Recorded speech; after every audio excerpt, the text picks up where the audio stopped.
let's talk about what's happening on Capitol Hill. One continuing resolution after another. We've had 6 so far in 2011. How can you run a government this way, Susan? Just the way we've been running it. So I do think lots of signs on both sides that this is the last of these short-term, kick the can down the road kind of budget. That is a prediction. Okay. I think on April 8th, which is the next deadline coming up, there is a lot of sentiment on both sides that they need to have a deal that goes through the end of the fiscal year, September 30th. The shape of that deal, not clear. A letter, though, going to President Obama today, signed by a majority of the U.S. Senate, a bipartisan letter saying let's talk in big terms together, holding hands about deficit reduction. So there you don't see people talking about the specific steps, the specific difficult steps that would involve, but you do see a lot of attitude that we need to get serious about deficit reduction. But if you had the Tea Party calling for $60 billion in cuts, and so far, you've got a total of $10 billion. How could this be the last continuing resolution? Because both ends, Susan's right, both ends say you need to try to be grown up. The leadership says we need to try to be grown up. And remember, people get confused sometimes. This is about funding the government through October. I understand. Just through October. Then right. We have to have a conversation about the next fiscal year and the big entitlement picture.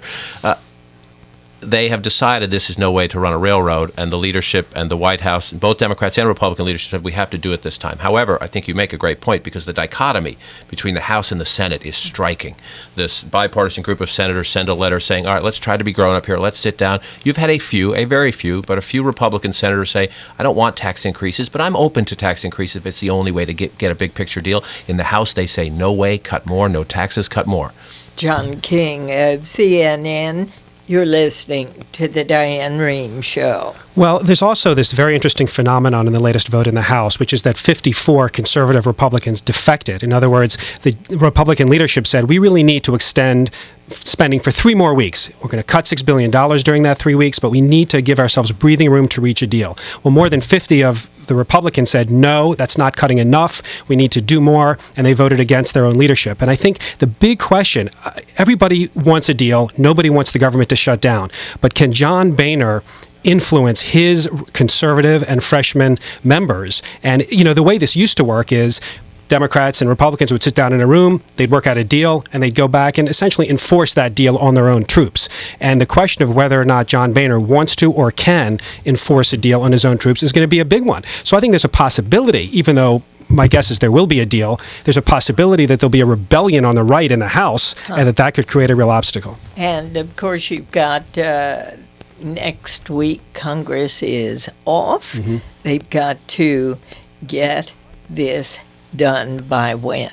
By April 8th. That is when the continuing resolution that is just passed runs out. So not much time. On the other hand, we've been talking about this for a year, this particular budget. So you would think that they'd be somewhere down the line on it. But there's a huge disincentive to talk publicly about what you might do on April 8th now, because the minute you put it out there, everybody will start picking at it. And I think an excellent point it was just made, in that you have 54 who left bolted this time. So the Republicans want more cuts. The Democrats, a lot of liberal Democrats, held their noses and voted for this. They don't want any more cuts. And so the next deal is going to have more cuts. How do you keep enough Democrats and enough Republicans? And does John Boehner want to cut that deal? Does he want 80 of his guys to vote against it, or 70 guys? What does that do to his speakership if that happens? So there is a fascinating game of chess going on, and it's very, very important when it comes to funding the country. And there's another aspect of this, which is this isn't just about numbers. There's a number of what are called policy riders that have been attached to the Republican bill, things to defund Planned Parenthood, to say the EPA can't implement greenhouse resolutions, to defund the Corporation for Public Broadcasting and NPR. The Democrats say no way.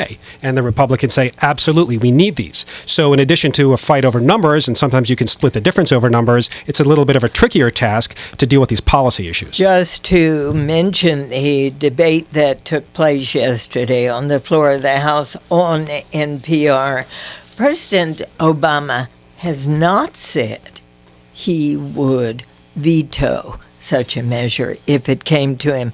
Unlikely for it to pass in the Senate Am I correct? Almost certainly this will not pass in the Senate, but that does not mean things are smooth sailing ahead for NPR, because I think this is a fight we'll see again when when the debate is on about next year's budget. Why is it such a harsh debate? Well, defund the left has been this rallying cry of conservatives for a long time. They focus on organizations that get federal money that they claim, that they feel are liberal, and they try to prevent that money from going to them. We're seeing that with Planned Parenthood. We actually saw it with Acorn last year. We see it with all kinds of agencies and independent organizations.